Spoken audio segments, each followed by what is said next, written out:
When change shows up in life and work, who do you change into?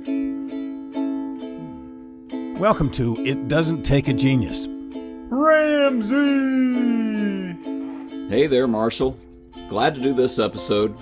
It's something that we have talked about a lot, but we've never specifically addressed, and it is my earliest connection to the line of work we're in. I don't know if you knew that. No. My father, was an organization development consultant, worked for Saturn, and he had a ton of clients over the years. And one of the earliest things he created was a document that he created with Photoshop, because that's what you did back in the day, and Adobe Illustrator and stuff. And it said, people resist change. And then change was crossed out, and he had handwritten loss instead of change. That's what we're going to talk about today. I used to make fun of it all the time because I thought it was hysterical that Dad had custom made this document, because back in the day you didn't do such a thing. But Dad was ahead of his time on a perennial favorite subject. So here we are. Oh, yeah. Yeah, this is another one. I was looking through our library of stuff, and I was like, we talk about this constantly, and yet we've never done a podcast on it. Right. So yeah, we wanted to dive in the personas of change. This comes from I was looking for the origin story of it. Like, oh, I've used it for 20 years. Maybe I should give somebody credit. and lo and behold, people aren't exactly sure where it came up. Where it came from. They think it came from Peter Block's stewardship book, Choosing Service Over Self-Interest. It's kind of in there, but yeah, nobody really says that's the origin point for it. Well, partly because it's so commonsensical once you look at it. This is just one of those things that you just say, oh, yeah, now that I have names for those categories, I've been seeing this my whole life. Oh, yeah. So the idea is, and the way we typically introduce it, will be doing a workshop. There'll be a room full of managers. And we'll talk about, what are some things that are changing? Well, first question we ask is do you believe the pace of change is increasing or slowing? Mm-hmm. And they all look at you puzzled, like, it's accelerating. Just every day the pace of change is, And you so idiot. We establish that as a common foundation, and we talk about what's making things change. And a lot of times we talk about the changing customer expectations. Mm-hmm. The customers want it more and faster and better and things like that. The technology's changing. We're having to redesign our organizations, right? Restructure everything. There's new regulations. There's new rules. There's new things that have to be done that are requirements. There's what they call unpredictable resource allocation, which means they cut your budget. They took some money from you. We're going to have to, here's how they phrase it, we're going to have to do more with less. Yeah. Yep. Yeah. 100%. Any of our listeners, both of you, may have experienced that. And then, of course, the always predictable, completely unpredictable personal life changes. So yeah, for sure. So that's just a few of the things accelerating change around us. I want to say some of these changes are also not because it's inevitable, progress or, the scarcity of resources. Like you and I have been a part of projects where the technology changes because the vendor changes after a few years and we have to get used to their new computer systems. That is not an advancement in technology. That's just we just have to learn new stuff because of new people involved. And it's just as frustrating as it is if we had been saying, hey, we got the latest and greatest software, we're advancing, and you need to learn new technology. This is just, you just have to learn new technology every 3 years. Good luck. So this happens all the time. You're absolutely right. That's why I have my iPhone set so that it doesn't automatically update. Uh-huh. It says you're now eligible for iOS 3746.37. And would you like to do that tonight while you sleep?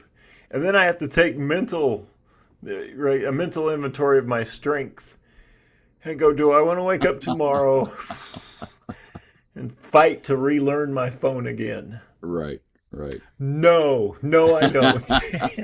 So I I delay the update. I'm Yeah. just not ready for that change at this Yeah. point. So so yeah, we're in the workshop. We're asked the managers pace of change. Yeah, it's speeding up. And then I tell them and we tell them say, all right, I'm going to go through these five different personas and how people respond to change. And in your head, and our listeners can do this, in your head, think about people in your family, people on your current work team, Yep. and think about, do you know these people, right? Do they show Right. up as these personas? Right. And so we'll run through them real quick, and then we'll do a deeper dive into what happens if one of these is you. Yeah. So the first one we always talked about is we go to change something. The first people that show up are the victims. Mm-hmm.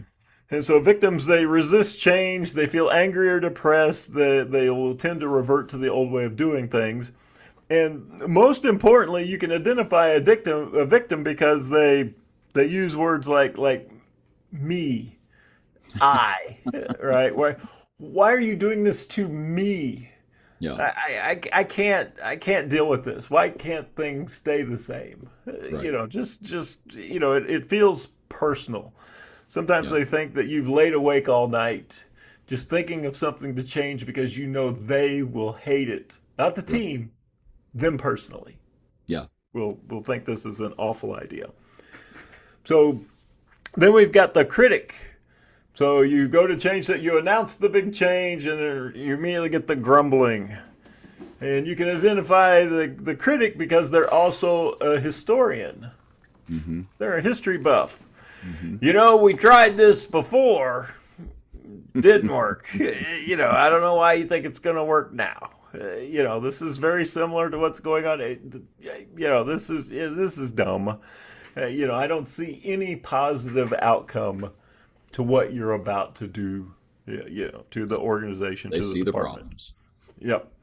So, and then my all-time favorite is you go to change something, and then the bystander shows up. Right? The bystander is reluctant to get involved. Mm-hmm. And, the bystander believes if I ignore this, I won't have to do this. Mm-hmm. The manager will lose focus Mm-hmm. and they'll think about something else 2 weeks from now, and I will have avoided all energy expense in regards Yep. to what they asked me to do now. And we'll talk about this, but the bystander might be right. Yes, this bystander has learned this based upon proven technology. Right? This is a proven practice that has been wildly successful in That's many right. cases. All right, so one that we really don't talk about. We don't really have it on our slide. And I was kind of looking at it. I was thinking, why don't I talk about this one? And I think it's because it's so rare. Yeah. And so in the sequence of these things, another persona that might show up when you go to change things is what they call the charger. Mm-hmm. And so the charger is the person before you fully explain the change, they've ran out of the room and are trying to do it. Mm-hmm. So they don't have all the information. They're not listening. They're going too fast, and they're breaking things. Yeah. And so, I get it. I know what you're talking about. I'm ahead of you. I'll go do it. And so they run off ahead of you and get blown up. They run into the minefield without thought and get exploded upon. Yeah. So here's the four oppositional personas, and if you're listening now, I'm sure you've pictured people in your head that are show up as the victims, critics, bystanders, and chargers. Yeah. The fifth one is what we call the navigator. Mm-hmm. So the navigator is the person who says, all right, yeah, this is uncomfortable, but I can see that there are opportunities here. Mm-hmm. yeah, I'm going to make some mistakes. It'll be clunky at first, but I see where this could take us to a better place. Hmm. All right. Yeah, let's go do it. All right, let's dive into that, and they will Hmm. navigate their way through the change that you're proposing. Yeah. So Yeah. we will throw this out, and we'll ask, with this brief explanation, were you able to imagine people in your organization or home that fits one of these personas? Enthusiastic head nodding. Occasionally they will point at each other, Yeah. which is not Right. what we're looking for. But yeah, it's that clear to them. And then on some occasions, we've had this happen a few times, which I always think is one of the most bravest. It's such a brave act that in front of all their peers, they will say, as the manager, I've been one of those opposition personas. Sure. And they'll say, Sure. as a manager, I've been a victim. I've Yeah. been a critic. I've been a bystander. I've tried Yep. to wait out senior management's change because I didn't want to do it. Right. And I always think that's so brave and so informative. And a lot of times we're teaching managers, and everyone I think falls into the trap of assuming managers are better at this than their people. May or may They're not just be the people. case. Yep. Yeah, yeah, they're just carbon-based life forms like the rest of us. Yep. Yep. I think you know we were glossing over this a little bit. We talked about people don't resist change; they resist loss. My dad's little document, and let's talk about that a little bit so that it really unlocks all five, frankly, of these personas a little bit. But that just the idea that if you're seeing resistance, you don't know what the emotion is behind that resistance. You don't know what the thought process is behind that resistance, right? Yep. So I remember my dad always doing an exercise where he'd say, they say people fear change. Show of hands, who changed their underwear this morning? And there was always the inside out counts, or I don't wear underwear, but it was always something like that. But the idea of why don't we resist that change, right? Or if I said, I'm going to change your wallet, Mike, hand it over, I'm going to put two $100 bills in there, you'd be okay with that change. Except that, think about it, kids resist changing their underwear because of the loss of playtime. They want to do what they're going to do, right? You might resist, if you didn't know me well, handing over your wallet to me because you're not trusting that I will, it's a loss of control of your wallet. You're risking it. So we do, what we're resisting really is when change feels like loss of control of how I do my gig, loss of competence because I don't know what's going on anymore. I'm not adept at this new system or this new process. I'm less confident, right? I don't have the status that I had at one point because, in the old way, I was the top dog, perhaps. And in this new way, I'm just like everybody else. I'm just learning. And the loss of routine. Routines are good. We routines anchor us in how we do our work every day. So as you have that underneath this layer, you can sort of see why. I mean, the victim maybe not, right? They're taking things personally. There might be a lack of maturity going on there. But the critic, maybe we have tried this before, right? Maybe he's seeing things where he's saying, now wait a minute, why would we do this? I'm seeing issues here. There's something you haven't thought of. I see a problem that's going to cause a real loss for us as a group, not just me personally. So anyway, I just wanted to sort of paint that as a framework for how all of these adverse personality types sort of show their head as we go through the process. Oh, I think you're spot on. The way it was always explained to me is that people don't oppose change; they oppose the transition. Yeah. I would in my own personal life, I have a nice little house. It's wonderful. We've been here for a couple of decades. I'd love to have a different house.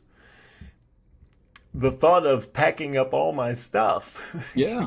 and taking it Yeah. to the new house, yeah, that's not gonna happen. Now, if I could wake up tomorrow in brand new house with all my stuff in it, properly Hmm. placed away, whew, yeah, I'd move this afternoon. Sure.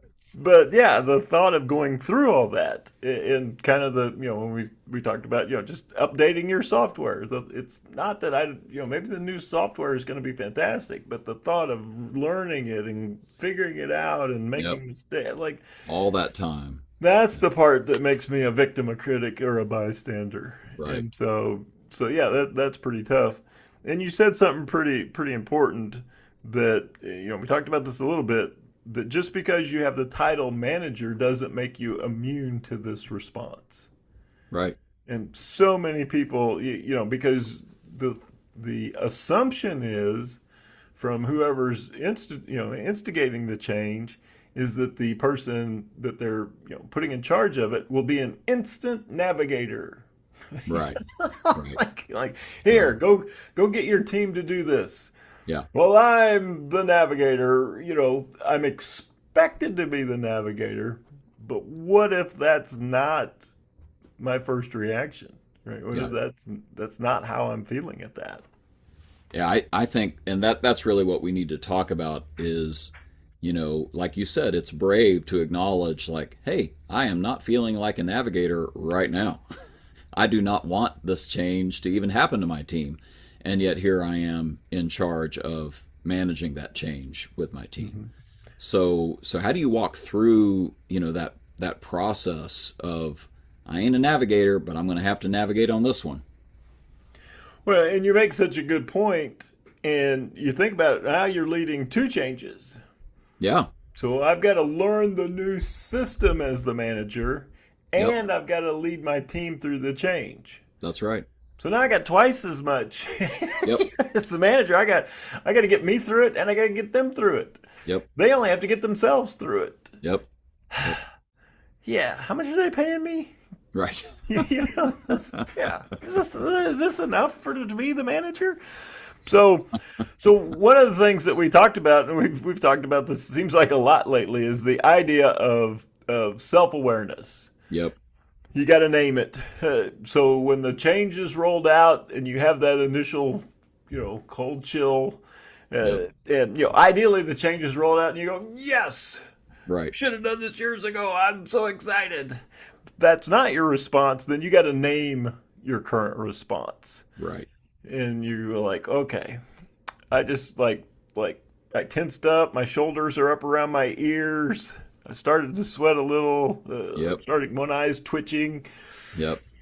All right. My fingers feel numb. Yeah, There's all sorts of little tells. Yeah. Yeah, it's like, oh, maybe I'm involuntarily shaking my head no, like, Yep. Yep. Yep. like, Yep. so the idea here is to stop and say, okay, what's causing that? Mhm. What is it in me that I'm imagining or thinking or projecting outward that is causing me to have, in many cases, not just an emotional reaction, but an emotional and physical reaction to Yep. the announcement, the change effort that's being undertaken. Yeah. And, and that's sort of, we said name what's happening to you, like write down that thing that's happening to you. You might want to journal about it, right? What are the things concerning me right now? What, based on the previous thing we just said, what are the losses I'm anticipating? Right? What am I afraid I'm going to lose here that's making me resist this somehow, even in my body? What assumptions am I making? Right? And I'm assuming that we're going to screw up this part of the implementation, or I'm assuming that somebody is doing this because of cost cutting, right? It may be wrong. And then what do I like about the change? And you could literally have a 2-column page where you're writing down, pros and cons. but you could, those cons, you just need to make sure that those are based in reality and not those just assumptions. A concern is based on an assumption. It's not a fact yet. So these are the things that I'm worried about potentially losing as I go through the process. But make a list, get it on paper. It's surprising what that does for freeing up sort of your head and your heart to say, okay, it's there. I can go deal with it when I'm ready, but let me now have, with more clear headspace, think about the rest of the process.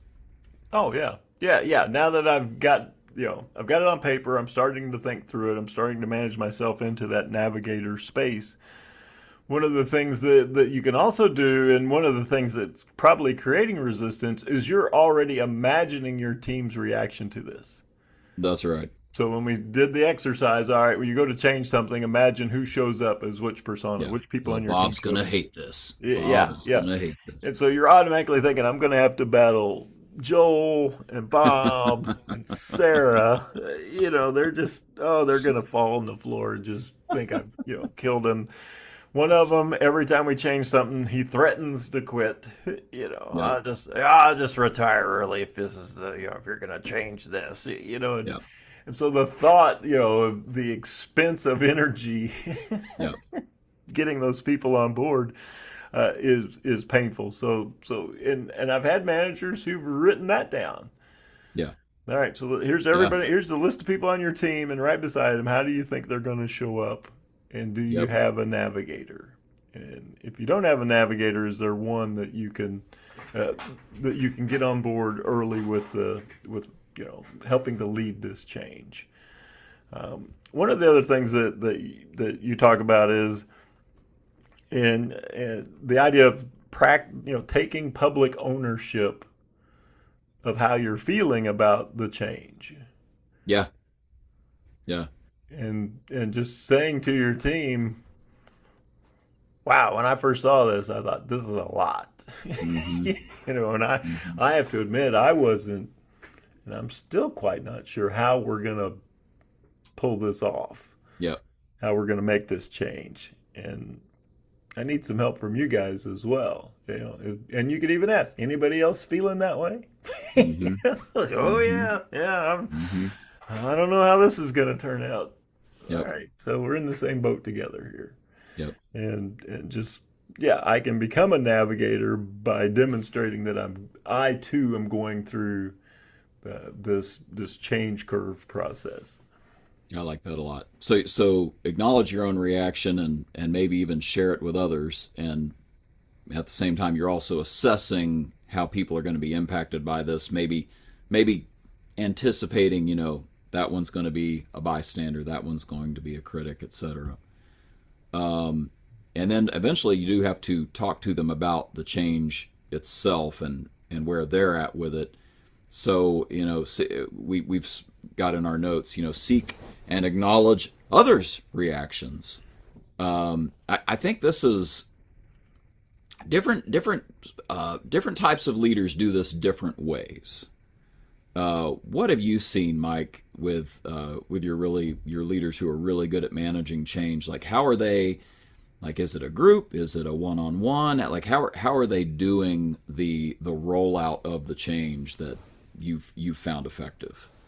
Well, depending on the size of the team, and ideally your team size would allow you to spend some one-on-one time with people. And so, I think we've talked about the change curve, the resistance, denial, exploration, and acceptance. Right. So each person is going to go through resistance, denial, exploration, and acceptance at a different speed. Right. So a one size fits all program will probably not be all that you need. And so, we want to meet periodically as a group to share the bright spots. What are you figuring out? What's working? What's still a challenge? But the great managers that I've seen check in one-on-one. Yeah. It's, hey, how you holding up? How's it going? What have you figured out so far? And just a sincere one-on-one check-in to figure out, okay, where is this particular person? And you'll find some of them are still at the early stages of getting their heads around it, and other people are like, oh, it's different, but actually this is kind of pretty cool. So I found that it'll do this one thing, and that's something that we've needed for a while. And Yeah. so each person will need something a little bit different depending on where they're at, and that can only happen one on one. Yeah, the reason I asked you the question, I was thinking of Steve Ballmer's famous video, the Microsoft video where they're launching. I can't remember if it was Windows 95, some big launch for Windows, and he and the other managers are like, there's rock music playing, and they're like, yes, yeah, high fives and giving each other kudos for we finally launched this thing. And there's a crowd of, programmer users, going, yay, yay. And you're just thinking, it wasn't that great. First off, Steve Ballmer is sweating profusely on stage. Somebody turned it into a mock iPod commercial, remember, where they used to do the silhouettes dancing, so it shows him, but like under his armpits is like the heat registry of his armpits are just disgusting. Anyway, but that's not a venue for accepting change. That's a cheerleading pep rally, and that doesn't help you get excited about a change. It may get you excited, but you don't even know how to process the change yet. You haven't had a chance to have that back and forth. So I really agree. It's the one-on-ones where you find out, where are you with this? Mm-hmm. Yeah, and then I like the idea of the one-on-ones, and then the idea of we'll come together as a group for a group check-in, and there's power in the people seeing, okay, other people are having success with this. I might be struggling more, or there's also the affirmative, hey, I'm actually further along on this than some of my peers. This is I'm doing okay, right? I thought I was really struggling, but I'm doing all right.